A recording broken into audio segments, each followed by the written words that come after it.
evening. Good evening, Miss. Good evening.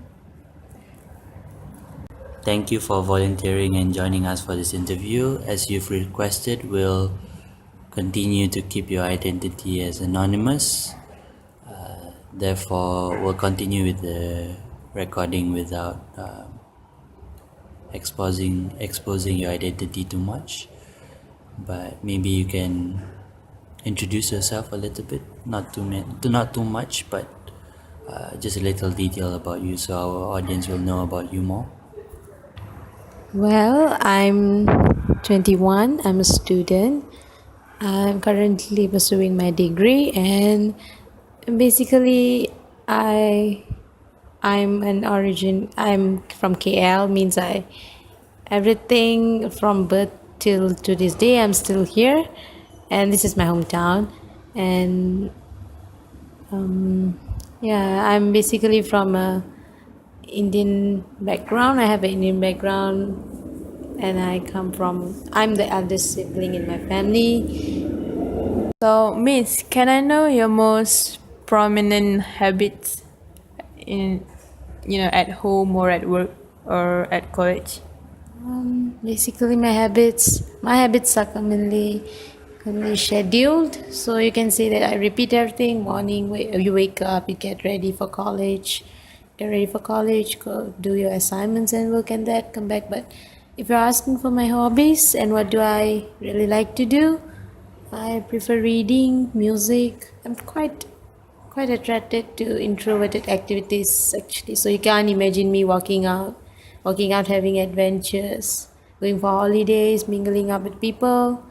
So my hobbies are quite, like independent sort, where you sew, you cook, you try new recipes, you watch TV shows. Yeah, that's it. So, what about your educational background? Like, since you were young, how did you do in school, and how did you do in class and socially with all your friends and so on?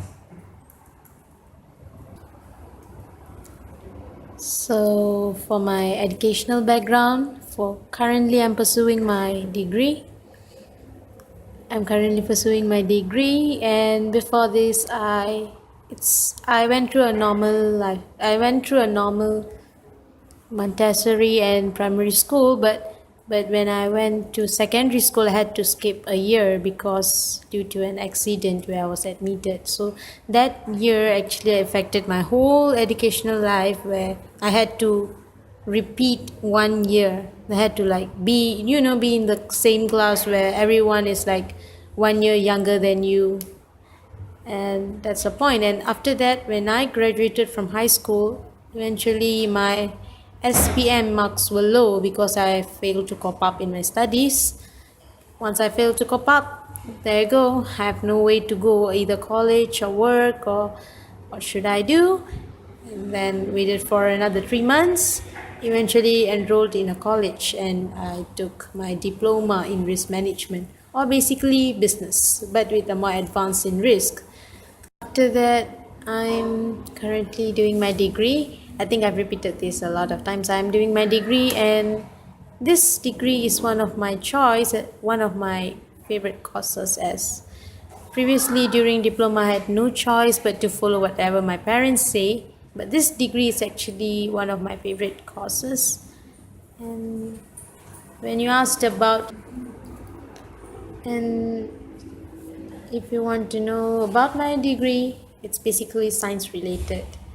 So I'm quite happy with my degree right now. When you ask about how do I mingle around with people, basically I'm the problematic in the group. I'm quite quiet, I'm quite preserved, and I don't talk to people. So it's quite rare for me to mix around people in my age, because youngsters, they are quite good in talking, texting, socializing, and they go outings. But I'm not a kind of person like that. And this actually created problems for me to mingle around with people, because they say that you're quiet, you have no point. But I can't prove myself to people though. This is me. So I only have a one or two friends, and to tell you the truth, each year I'll have a new friend. But currently, these guys I'm having, they are quite matured, and I believe that they can handle me better than anyone else did. So yeah, that's it. So, Miss, do you have any belief, like not religion belief? It's like, for me, I believe that there are second chance for other people, and that's why we should help them. So, what are your beliefs? Well, when we're talking about beliefs, I only believe in one thing. You're not strained by something. It's just that you might have. I do know that everyone blames that, oh, people don't know me, people don't want to know me. But instead of blaming people don't want to know me, you go and try to find out someone else. Maybe there is people troubled like you. Well, that's how I find my friends though. It's not like they came and talked to me asking me who I am and what am I doing. Instead, I went and find out. I went and talked, and turned out that they are also quite kind of quiet type. They're also quite they are the they're not the chatterbox type. They are the introvert, just sitting in a corner. It's like, it's weird for you to actually step up of your comfort zone, but yet it's like that. Need to move out. Instead of asking why me, just ask yourself why not. And I do believe in one thing. Everything, when you're going to start something, start by one step at a time. It's people might say, oh no, you know that everything's going fast and everything is like, people are growing, this is happening, that is happening, you need to be advanced. Yeah, true, it is true, you need to be advanced, but don't stress yourself till you need to be advanced in less than a few milliseconds. Instead, give yourself some space, some time, and then just proceed one step, next step. Take your time, but don't be reluctant. Don't take it for granted. If you feel that you really want to change, want to keep up, yeah, then just go on, just carry on. But if you feel like you don't, I'm not forcing you, it's your own opinion. Oh, Miss, I have been informed that you have mood swing, or scientifically called bipolar disorder. Can I know what your thought about what actually cause these mood swings? Well, what caused bipolar? Yeah, I'm actually having mood swings, but people don't admit that. Yeah, it's okay, I'm okay with it. But what caused it? Mainly is, for me, it's stress. Stress in a lot of terms. I'm okay with my studies. Most of them think that, oh, it's your degree and you can't cope up. Well, that's my that is what my parents say. I can't cope up with my studies, but actually that's not true. Well, the main cause of my stress is my family. My family is quite an orthodox family, so they believe that a girl should not go for higher level education. They should be instead just after SPM, or to match this current globalization, they just need to go through diploma, and that's it. And they just continue their routine as a normal people, go work, find money. But I wanted something ahead of that. I wanted to go abroad. I wanted to go study. And for my family, they don't care about assignments. This is, they don't give a point where for them it's, oh, all this is just a lie. You're lying. They make everything they talk, everything it seem easy for them, but they don't even give a point to think in my view. Well, yeah, they don't need to think in my view as they are parents, but still I would appreciate if they can actually think, ask me what I want. Ask me, hey, do you want to do this? Because I remembered you said that you have an assignment to do. Do you need some time to rest? Well, I can wash the dishes for you. Well, I can wash the clothes for you. I just wish they can be more understanding, but they don't. Yeah, that's the perks of being the eldest child in the family, and you have a lot of responsibilities to go through. That's one. And the second thing is the people around me. I don't find any motivation in the people around me, except these guys. I don't find any way of motivation. It's just that if I have the courage, if I have the mood to wake up, I'll motivate myself. If I don't feel like waking up that day, and my day is just a waste where I'll sleep. I don't do anything. And I don't even know why. Yes, when I said I came from an Indian background, I really mean it. I'm sure you know that. Not being racist here, but Indian community is the most conservative community you can find. They are more with, in my opinion, these guys are more close-minded than you can actually see. What they are outside, their clothes, their attitudes, and it does not reflect themselves while they're at home. They are like, oh, you can do this outside, but when you go home, they'll eventually scold you. They don't care about free will. They don't care about giving you a choice. They don't care about, appreciating, celebrating your birthday, so even sending a wish. For example, I can show you that friends only care for you when they need something for you. That's Indian community. Even parents nowadays, they only talk to you, they only ask you something if just because they want to share in whatever you're doing. I can give you another example, a normal example. It's my family. Whatever I'm doing now, it's just the name for them. Oh, my daughter's this, my daughter's that, to show off to people. But in real life, they don't appreciate me. For them, this thing, this study, it's only a waste of time, waste of money. Next, what causes this kind of things is myself, my childhood experience, my personal mind. I didn't have a good childhood. I do know a lot of you don't have a good childhood, but me personally, I don't have a very good childhood. I'm from a divorced family where my mom is one side and my dad is one side, and I need to deal with hot-tempered mom and ignorant father, where they decided to abandon me and just go for work, look for money, being materialistic so they can give me a good life. Oh yeah, my father doesn't cares about me. He just spent his time traveling all around the world for a few years, and I stayed with my mom. In fact, I was like beaten up every day, and I think you guys understand what I'm trying to say. So trust me, I've never had friends coming to my house, and no one likes my friends. It's just that they don't give me a chance to show who I am.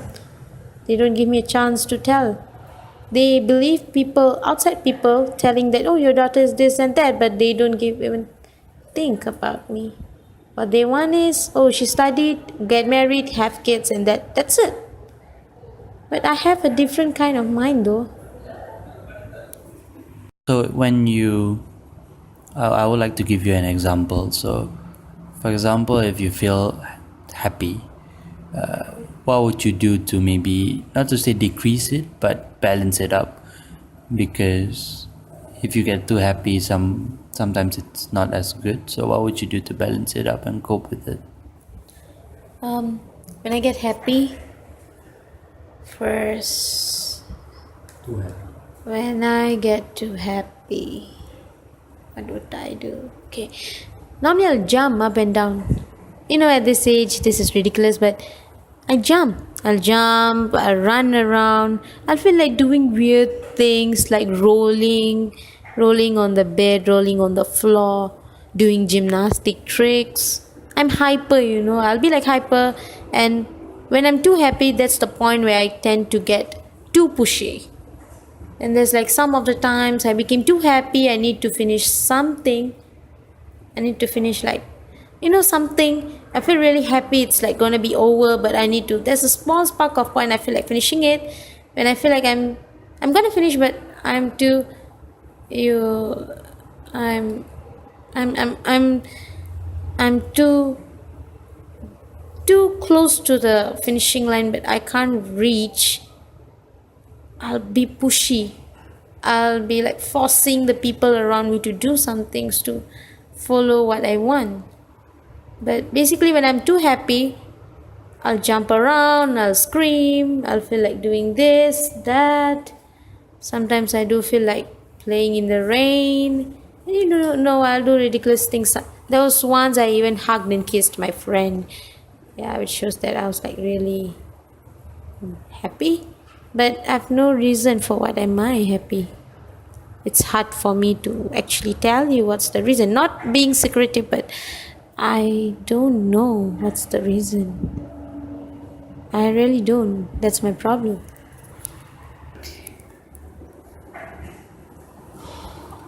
So, Miss, I'm very curious. Do you like get angry sometimes?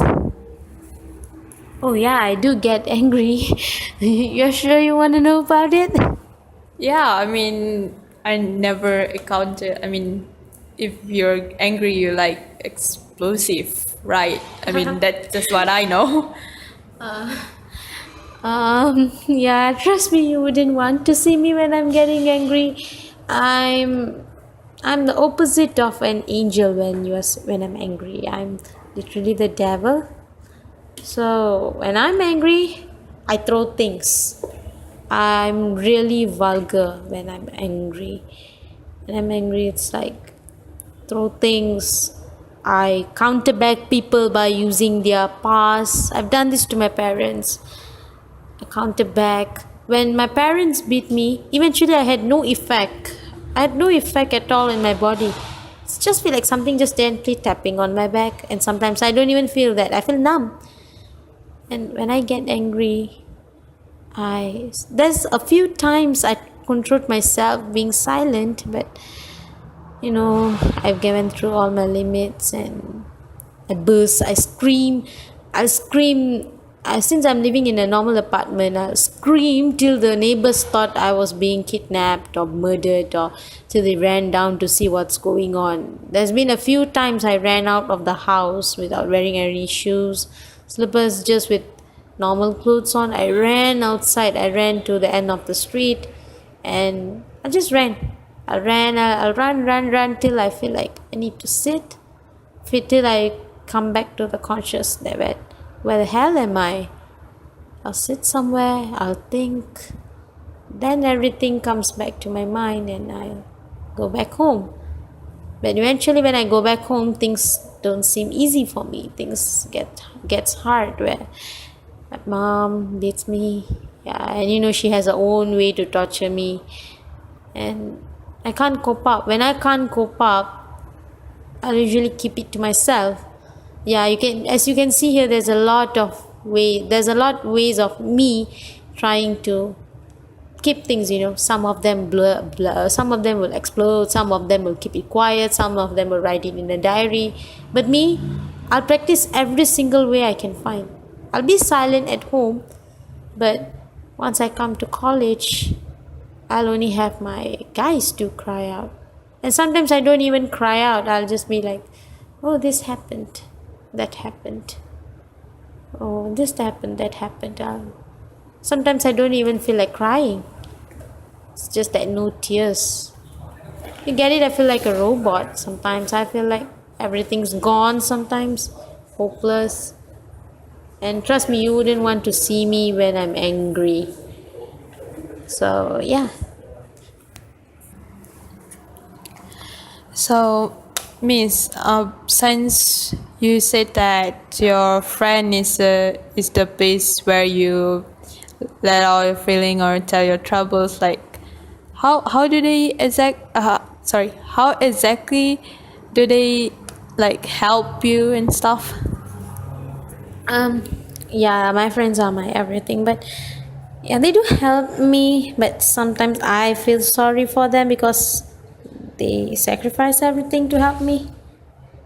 Yeah, that's one thing. If they are hearing right now, they'll probably like, "What did I do to you?" Yeah, my guys are my wonderland where I can share stories. I can cry with them. I can just cry and they will never ask what's wrong. I no need to do anything, and the next thing when they came out, they saw me from the bus and they look at my face. The first thing they ask is, "Enna aachu?" Or in Tamil is, "What happened?" And there's another one who will start to show her eyes and asking me, "Sis, what's wrong?" And yeah, that's my trigger point for me to tell out every single thing I feel. But yeah, these guys do keep me company. There's no single minute, yeah, except for the time I'm at home. There's no a single minute I'm not with them. They just keep me company, like they tolerate me. Sometimes I feel like sleeping, I'll sleep on their lap. Sometimes I feel like watching my own videos. They never force me to follow their videos. Sometimes I feel like eating. They just say, "Eat lah, just eat." I say, I'm afraid of being fat. I'm afraid I can't find a boyfriend, I'll be fat. And they'll be like, "Allah, just eat lah. We still love you." And the words they say, like, "We are family, we're always for you, I love you." Sometimes the group hugs. Yeah, these are the things that actually really give me motivation, the reason for me to wake up, just to meet them, talk to them. And I do understand sometimes they have their own problems, but yeah, trust me, my guys, not once they abandoned me. Not once they even said that, "Hey, mind your own problems, you already have ours." You already have ours. They never said that to me. That's a thing. And yeah,